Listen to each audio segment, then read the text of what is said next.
Gopi Jana Vallabha Girivardhari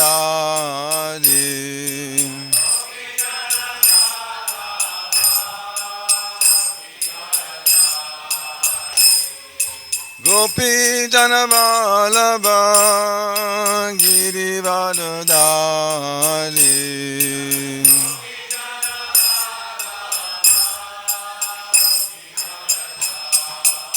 Jasudhanandana Vraja Janaranjana Yasodhanandana Vraja Janaranjana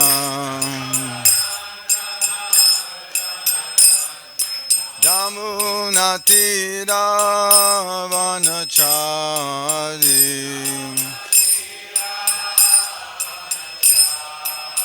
Jamunatira Vanachari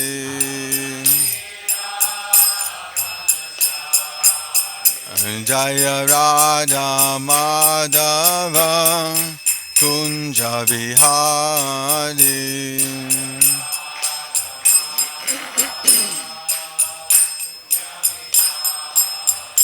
Jai Radha Madhava Kunja Vihari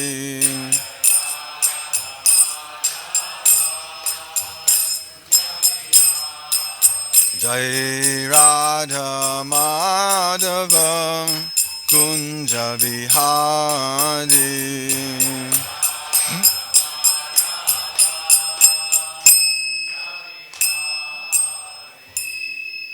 Jai Vishnu Pad Paramahansa Paribhraja Gacharja Asathara Sri Srimad His Divine Grace of Bhai Charanara Vinda Bhakti Vedanta Swami Srila Prabhupada Ki Jai Grantara Ashmad Bhagavatam Ki Jai Sri Balarama Ji Ki Jai Nitai Gaura Premanandi All glories to some of the devotees All glories to some of the devotees All glories to some of the devotees All glories to Sri Guru and Sri Gauranga.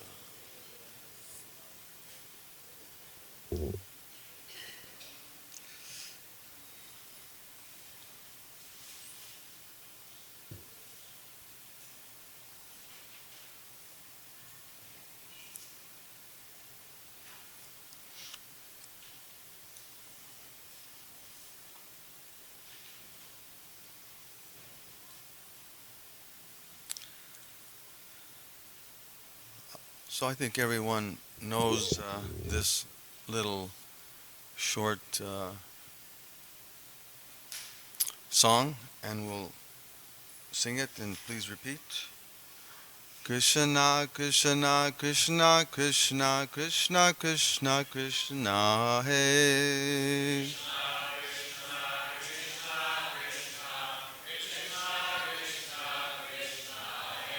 Krishna, Krishna, Krishna, Krishna, Krishna, Krishna, Krishna, Hey.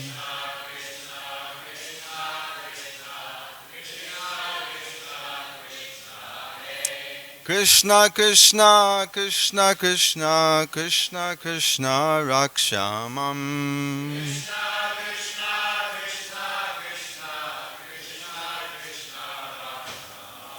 Krishna, Krishna, Krishna, Krishna, Krishna, Krishna, Pahimam.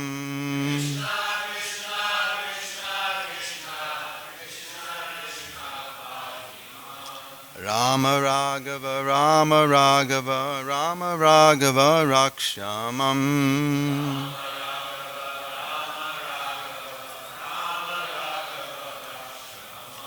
Krishna Keshava, Krishna Keshava, Krishna Keshava, Pahimam.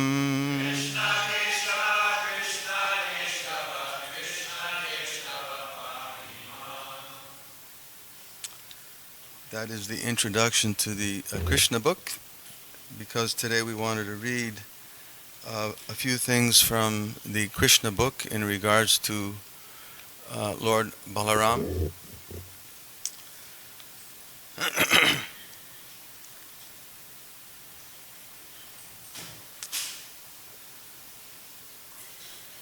But first I wanted just to say a few little things in regards to Lord Balaram.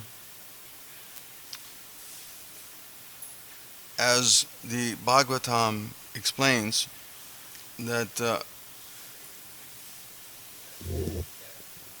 as the Bhagavatam explains, Lord Balaram is the Supreme Personality of Godhead.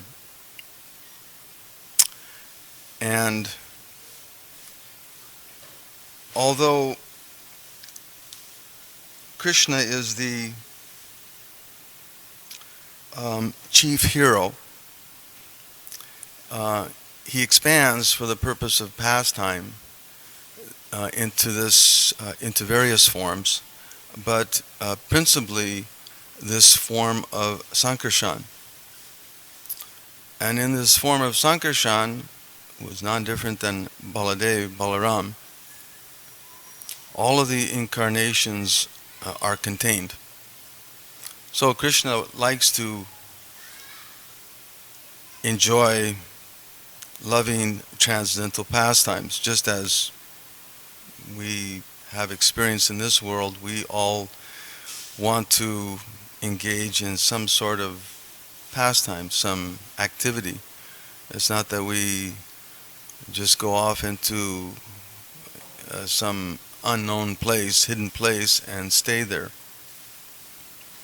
Quite the opposite. Because we are also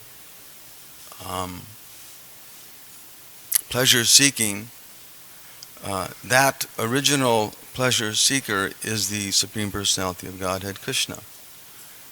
And he wants to, in order to increase his pleasure, which is just natural, just like we also want to increase our pleasure in various ways in this world. People try to do so many things. So also Krishna likes to enjoy in various loving ways. So he expands himself to experience those loving exchanges, those loving pastimes, and that principal personality who offers that is Sankarshan. And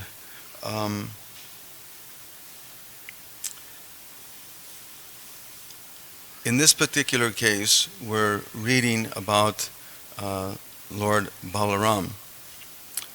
This expansion of Baladev or Sankarshan, sometimes he appears as Krishna's younger brother, or sometimes he appears as Krishna's older brother.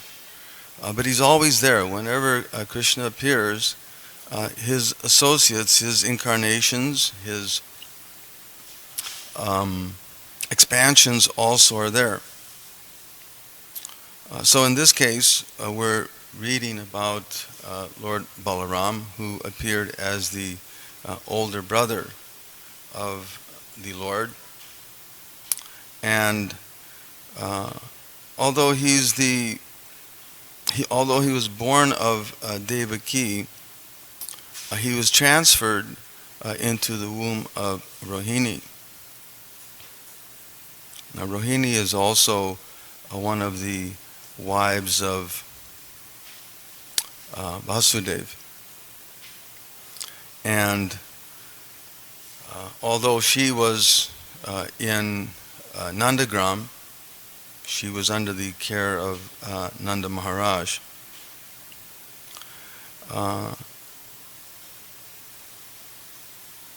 The unique position of Lord Balaram at his name-giving ceremony, it's very nicely described. Srila Prabhupada comments how the word Bala means strength, one who has strength or who likes to also exhibit that strength. It's very interesting in the pastimes of Lord Balaram, because not only did he have this strength, but he took pleasure in exhibiting it. And then there's also the word Rama, or one who gives pleasure. But he's also addressed as Sankarshan because he unites the families of Nanda and Vasudeva.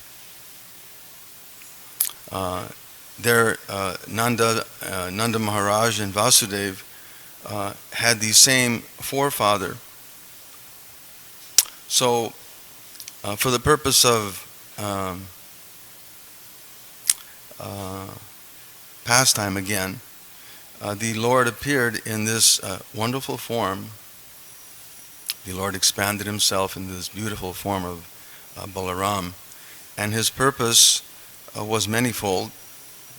As we read in the Bhagavatam, he engaged in wonderful transcendental pastimes with the Lord, but it's also interesting to note how he united the families of Vasudeva, who was a Kshatriya, and Nanda, who was a cowherd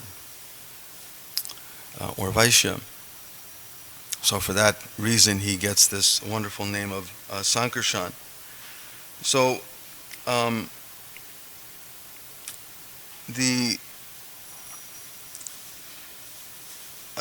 of course, there's all sorts of wonderful engagements or wonderful pastimes that took place with Lord Krishna and Lord Balaram in Vrindavan. And it's interesting to note how, again,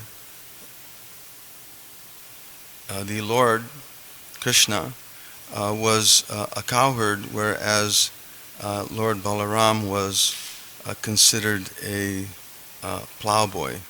Srila Prabhupada comments. One was a cowherd boy, the other one was a plowboy. Interesting how he uses that word. Balaram is recognized by his carrying of a plow, which he exhibited in different pastimes described in the Bhagavatam, how Lord Balaram would sometimes use his plow when he went to Vrindavan after some time. He was enjoying in the forests of Vrindavan, and he called for the Jamuna, and she hesitated because Balaram was intoxicated. So she's thinking, oh, this is not exactly a good arrangement. So she hesitated. So Balaram exhibited some transcendental anger, and he put his plow into the earth, and he began to drag her toward him. When she realized that, oh, this is not something to be playing with when Lord Balaram gets angry. So she immediately appeared before him and satisfied him so that he could enjoy in her waters. And also is described in later on pastimes how Balaram, when Samba was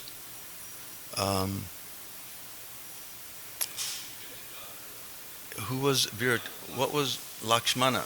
It was Lakshmana, the daughter of Duryodhana. Samba was the son of Krishna, and he defeated the princes and kidnapped Lakshmana as his wife. This really irked the Kauravas in Hastinapur. So already Dwarka had already been established. So the Kauravas came and attacked Samba, and although he put up a great fight, because being the son of Lord Krishna, certainly he was a great warrior, but he was outnumbered by all of the great warriors, the fighters of the Kauravas, and they tied him up and brought him back to Hastinapur. and kept him and for some time. And when Lord Balaram heard that this was the case, he went to Hastinapur, and he was greeted very nicely by the princes and dignitaries. But as soon as he began to speak and correct the Kauravas that they shouldn't be doing this with Samba, they became indignant, and Balaram reacted quite severely. It's interesting that sometimes Balaram exhibits this quick temper, and what did he do? He left peacefully, but he began to drag the city of Hastinapur, the whole city. Can you imagine? He puts his plow into the earth and he begins to drag the entire city. And the Kauravas understood, oh, this is what is this is not someone that we should be toying with, opposing. So they humbly submitted themselves, and Samba was eventually released. So Baladev is, although he's a plowboy, he's not your ordinary plowboy, but he's the Supreme Personality of Godhead, and he's engaging in these wonderful transcendental pastimes. Srila Prabhupada comments that just as Jasoda and Rohini were inseparable, Krishna and Balaram were also inseparable. They would always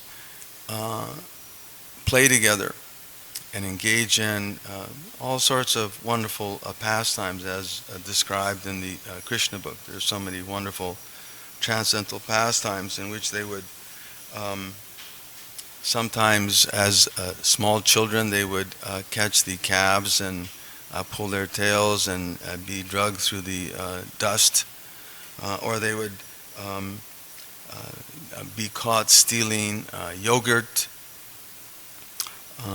or they would sometimes also engage in fighting various demons, even as small children.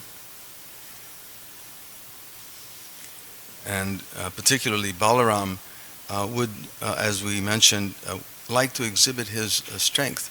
So there's some very incredible transcendental exhibitions of that when he, just to name a few, he defeated Pralambasura. Pralambasura was a demon who had disguised himself as a cowherd boy, right? The boys would sometimes battle, and one team would defeat the other team, and the losers would have to carry the winners. So in one case, Krishna's party was defeated, and one particular demon took this form of a cowherd boy and offered to take, was it Balaram on his shoulders, and decided that he should take Balaram off to the side where he could try to kill him. Even as small children, these demons were coming, being sent by Kamsa, and they would try to disturb the residents of Vrindavan. So this demon, he decided that he should take Balaram away, and as he was doing this, Balaram tightened his grip on the demon, and he exhibited his original body, which was a big, dark, ugly-looking creature, ugly-looking character. And Balaram choked him and finished him. And there's also a wonderful story of Jarasandha. Actually, even before that, there's this beautiful, wonderful story of Denuka Sura. And we were reading this morning, Savas Prabhu was reading a few paragraphs from that particular pastime, where after Lord Brahma returned all the cowherd boys, after the stealing of the cowherd boys and calves, the boys would go off into the forests. At this time, they had been, somewhere between 5 and 8 years old, Prabhupada explains. And they were given charge of certain cows or calves. I think they were the cows they were finally given. And they were allowed to take them off into the woods where they would graze. So the cowherd boys and calves would go off into the woods, and they came across this wonderful, very beautiful forested area called the Taliban Forest, where there were all sorts of fruits and nice edibles and grasses, but it was known not to go there because there was this giant ass. His name was Dhenukasura. And he and his associates would patrol the forest, and no one could get in and enjoy the edibles. So Krishna and Balaram, knowing this, who these demons were, decided we'll go into the forest anyway. So they began to shake the trees, and all the fruits were falling, and everyone was enjoying themselves, you can imagine. And this shaking of the trees, the palm trees, disturbed this Dhenukasura. He heard this sound. So he came, and there's a wonderful painting of it. This giant red-colored ass demon came charging, and he came before Balaram, and with his hind legs he kicked Balaram in the chest. But Balaram was not even fazed. He didn't even respond to it, which angered the demon even further. So he kicked him again, and this angered Balaram. So what did he do? With his one hand, he grabbed the hind legs of this demon. He swung him around, and in the course of swinging him, he lost his air, and he threw him up into a tree, into a palm tree. And when his associates, his other ass friends, heard about this, they all started coming and chasing, and they also came to fight. So Krishna and Balaram, what did they do? They threw all these dumb asses into the trees, into the palm trees. And the next day, Srila Prabhupada comments how when the residents of Vrindavan came into the forest, into Taliban, they noticed a very beautiful panoramic scene. It was very panoramic. The whole view was very panoramic. That in the trees there were it looked like different clouds. It was actually these demons who had left their bodies. So in this way, the Lord Balaram and the Lord Krishna himself engaged in so many incredible transcendental pastimes. I wanted to read from one particular pastime which I always relished hearing. This is from chapter 67. It is the deliverance of the Dvavida gorilla.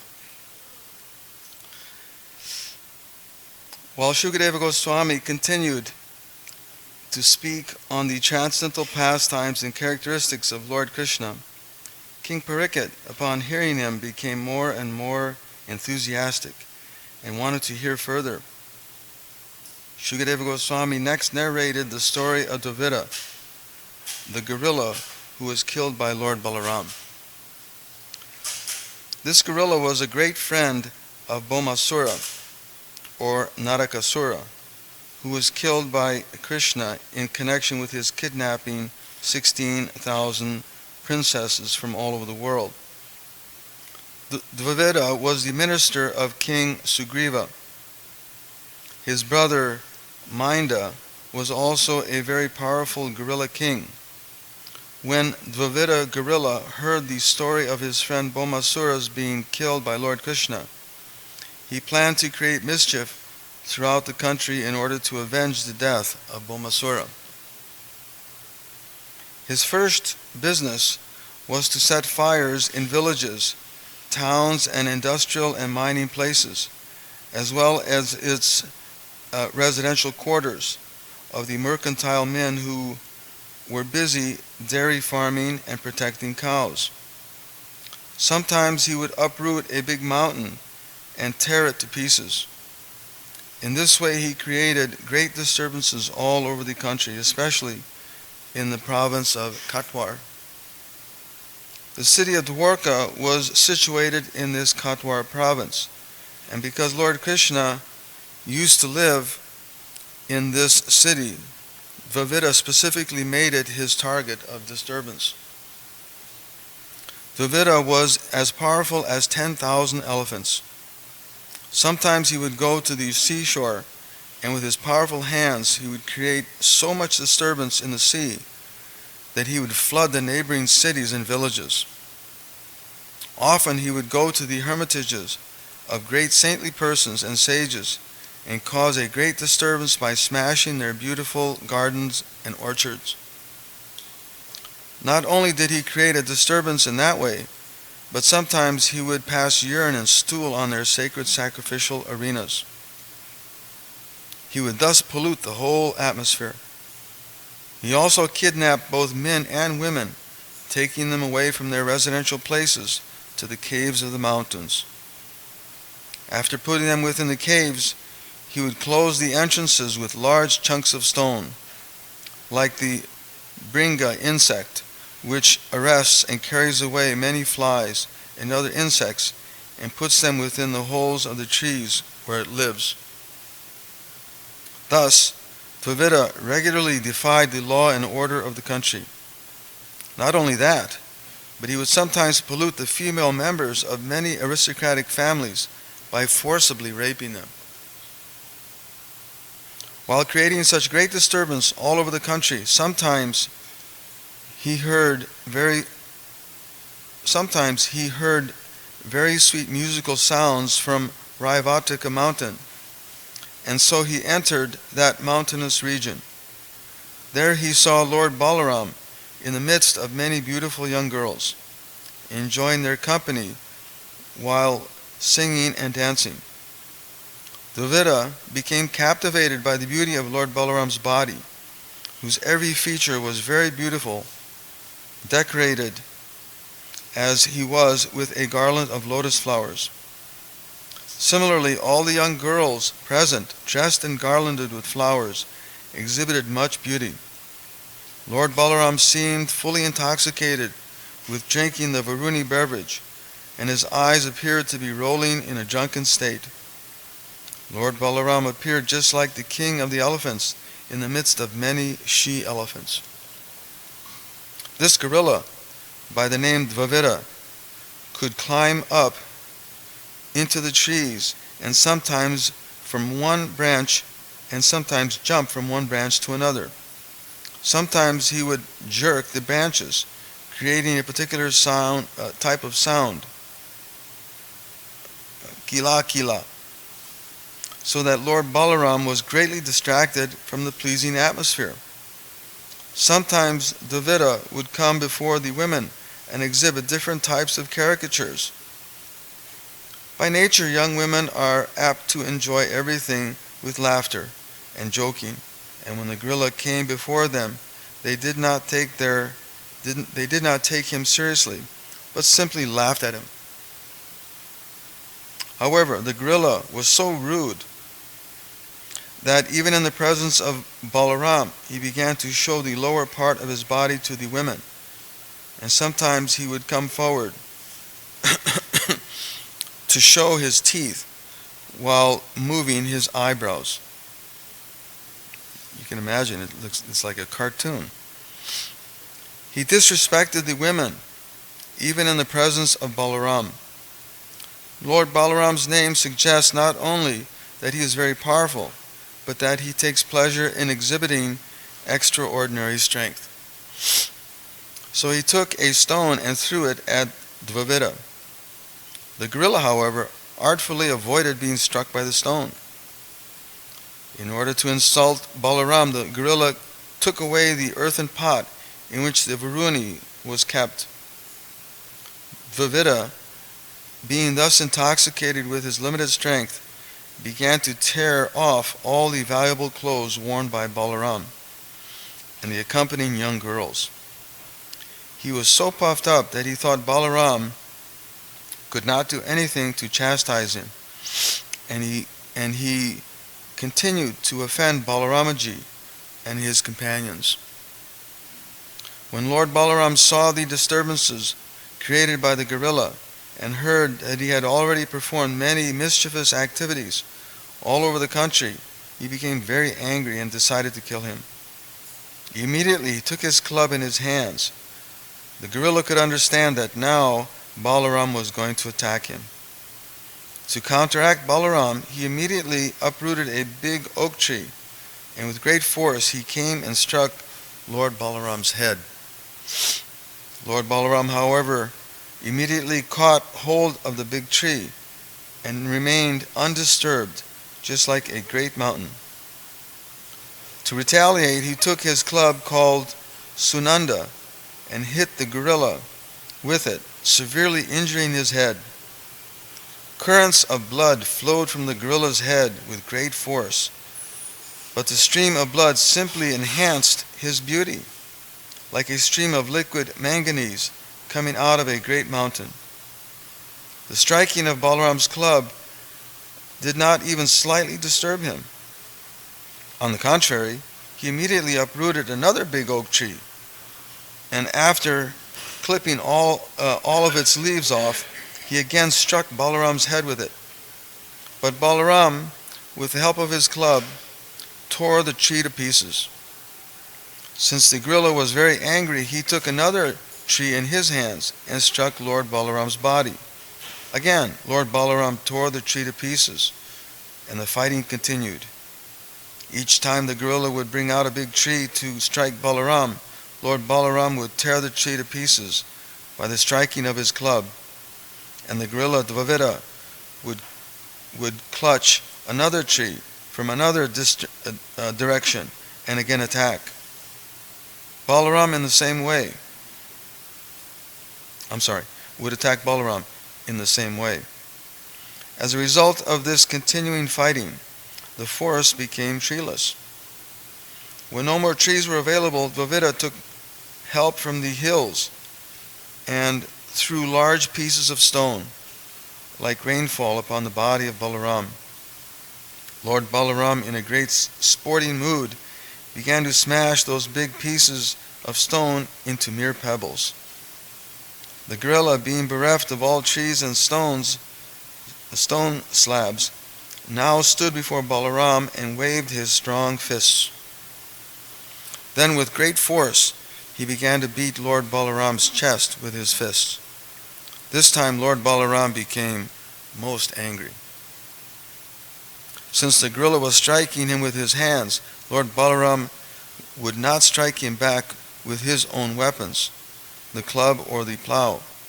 Simply with his fists, he struck the collarbone of the gorilla. This blow proved fatal to Dvivida, who immediately vomited blood and fell unconscious upon the ground. When the gorilla fell, all the hills and forests appeared to totter. After this horrible incident, all these siddhas, great sages, and saintly persons from the upper planetary systems showered flowers on the person of Lord Balaram and vibrated sounds glorifying his supremacy. All of them chanted, "All glories to Lord Balaram. Let us offer our respectful obeisances onto your lotus feet. By killing this great demon Vavita, you have initiated an auspicious era for the world." All such jubilant sounds of victory were heard from outer space. After killing the great demon Dvavita and being worshipped by showers of flowers and glorious sounds of victory, Balaram returned to his capital, Dwarka. Lord Balarama ki jai. That's always my favorite story. There's also one quick, interesting pastime which is also very fun. And when he kills Rukmi. But the best part of that pastime I liked was where the king of Kalinga showed his teeth and Balaram knocked them out. So Krishna also loves to fight. And so he also, just as he likes to engage in many loving pastimes, he also likes to engage in a lot of sporting pastimes. Of course, these are all transcendental. But we're so fortunate also to have that association of Lord Balaram even in this present age. Balaram Hoila Nitai. This same Balaram has appeared in this Kali Yuga in the form of Lord Nityananda. And that merciful form is giving this process of Krishna consciousness, this opportunity to engage in this loving experience of Bhakti Yoga very freely, without any fighting, simply sharing this wonderful experience with whoever. That we have this special extra little mercy in this age. So, any questions or comments or further stories, Maharaj?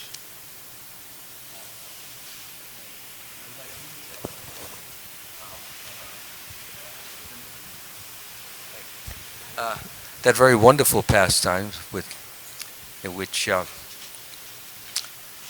because it really reflects on us as well. Anyone who gets to a high position can get knocked down by the Lord, and one should not think that his position is eternal in that high position. I'm speaking specifically on the pastime in which Ramaharshana was seated on the Vyasasana and giving a discourse to many sages. And when Lord Balaram came in to the area, all the sages, they stood up first and then they offered their obeisances, whereas Ramaharshana was sitting on the Vyasasana and he felt that, well, he was elected the president. He doesn't have to salute the Lord. I mean, he lost it completely. So why don't you just finish it up? Well, in that pastime, Lord Balaram had been touring. He was on tour. Tour, yeah. And he came to the forest of Naimisharanya, where Ramaharshan Sutta had been giving discourse. And as Maharaj was pointing out, Ramaharshan was sitting on the Vyasasana, and he was a quite learned personality and was respected by so many of the other Brahmins, sages, and saints. And Balaram, when he came upon the scene, was honored by all of these great saints and sages. They stood and offered their respects. except for Romaharshan, who was intoxicated by his position, which is the disease of the present age. People are becoming, one can very easily become intoxicated by one's learning, or by his wealth or strength or beauty or this or that.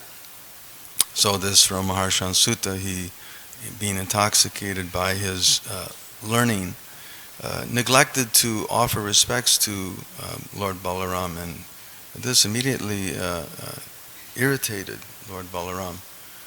So what did he do? He took one piece of straw and he touched his head, or he touched him with this piece of straw and killed him.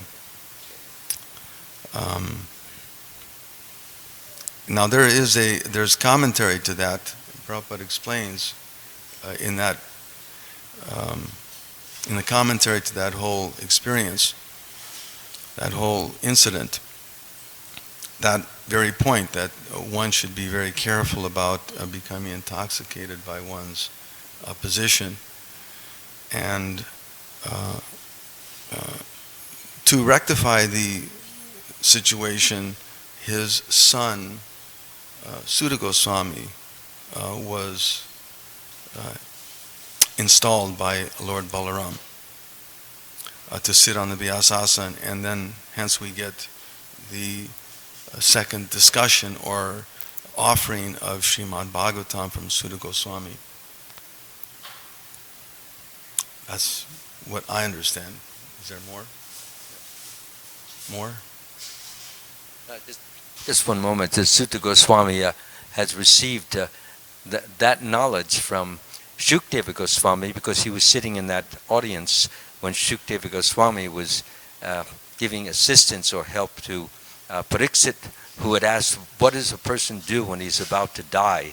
And then the discourse went on for 7 days, and Sutta was there. And what's really marvelous, if not interesting, is that is Sutta Goswami simply sitting there and literally memorizing every word that Shukdeva Goswami was saying, which went on for 7 days.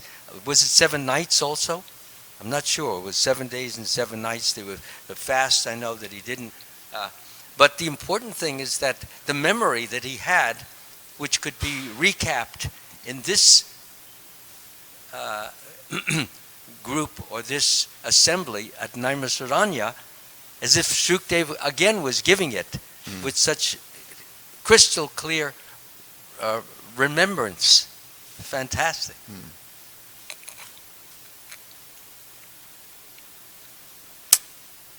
Any other comments? Jai. Shri Balarama Ji ki jai. Srila Prabhupada ki jai. Naikatma Prabhu Hare ki Krishna. jai.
Chintamani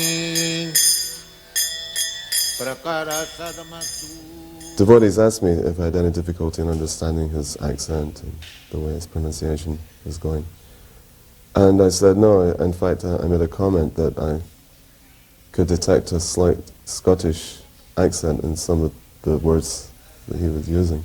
And I didn't know that he was, when he was a young boy, he went to Scottish Churches College in Calcutta.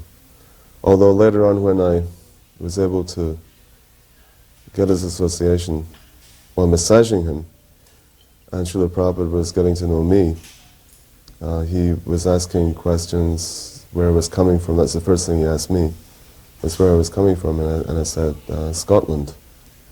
And then he started to reminisce that when he was being educated, he was educated by, all his teachers were Scottish, and that he learnt, he had to study the Bible, he learnt the Catechism, and he asked me if I knew any Scottish lords. And I said, no, I don't personally know any Scottish lords. And he said, oh, I met one, Lord Zetland. He came to our college in Calcutta. And then he asked me if I studied British history. And I said, oh yes, I was, my whole education was in Scotland. So then he asked me a few questions. He asked me, when was the Battle of Trafalgar? And I said, 1805. And then he asked me, when was the Battle of Waterloo? And I said, 1815. He said, oh, you know British history just like I know British history. So he was kind of testing me. And also he was asking things like, how far was Glasgow from London? And I told him approximately 400 miles. How long did it take to go there by train? I said approximately 8 hours. So when he was relating like that with me, it put me very much at my ease, because I really didn't know how to start up any conversation with Srila Prabhupada when I was in the process of massaging him, and that's the way he won my heart over too, because he was relating to me in a way that I could appreciate, and I could talk with him. It wasn't a philosophical discussion, the first meeting. Although, when I got the opportunity to ask him a question, which was after leaving the airport and arriving at John Lennon's estate, Prabhupada gave a kirtan and a very philosophical class. But my uppermost desire at that time was to ask when I could get initiation, because that's all I was thinking about. So at the end of class, and Prabhupada asked for questions, I stuck up my hand and he said yes, and I said, when can I take initiation?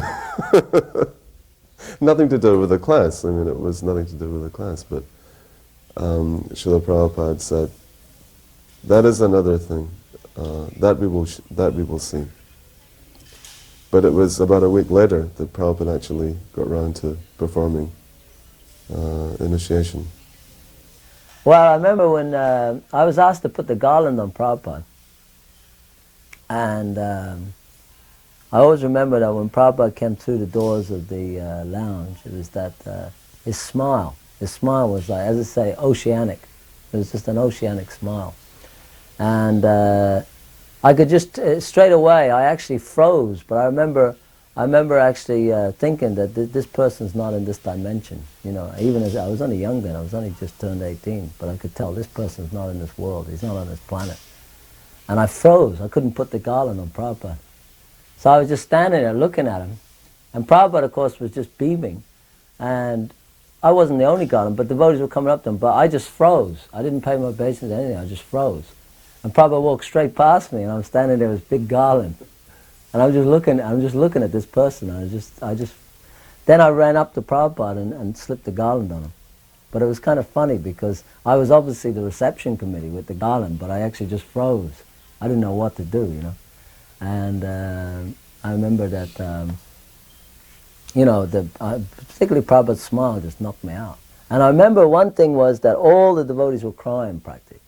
That's the fascinating thing about it. I looked around, And there was a lot of devotees there, and a lot of people were crying.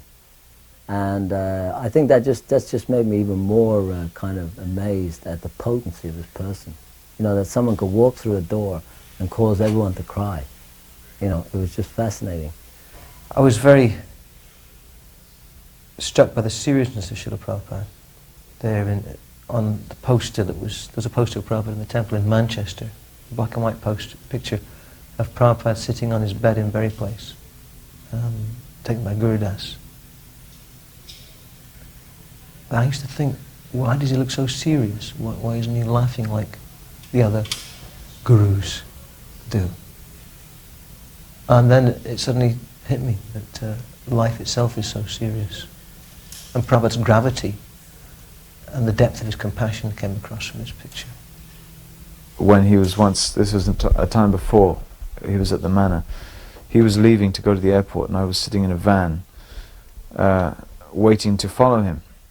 So I was sitting on the right, in the driver's seat, like this, pronouns, and he came past very, very slowly in the car on my right, lower, and he was on my side of his car.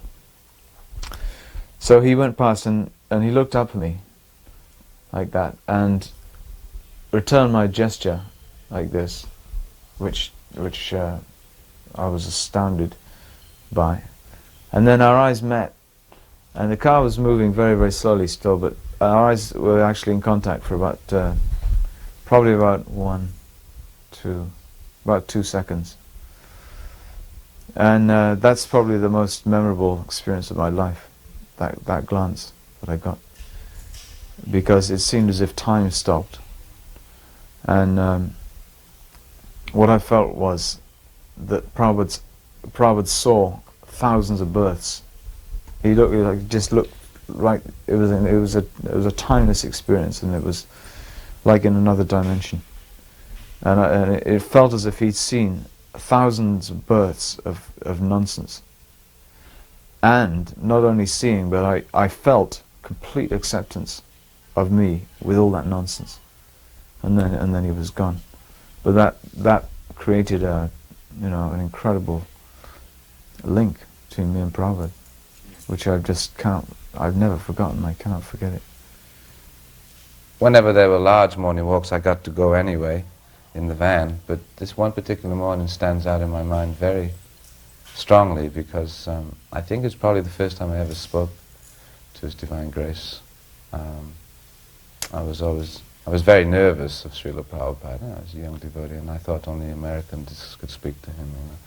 At that time, it was all the American devotees were interacting, and we were all younger devotees, the Welsh and English devotees, and felt somewhat more intimidated. So I was afraid to speak to Prabhupada. And I also thought, well, what's there to say? He's speaking, I'm just listening, basically. But on this one particular morning, I felt, he said something, and I felt inclined to ask my first question from Srila Prabhupada.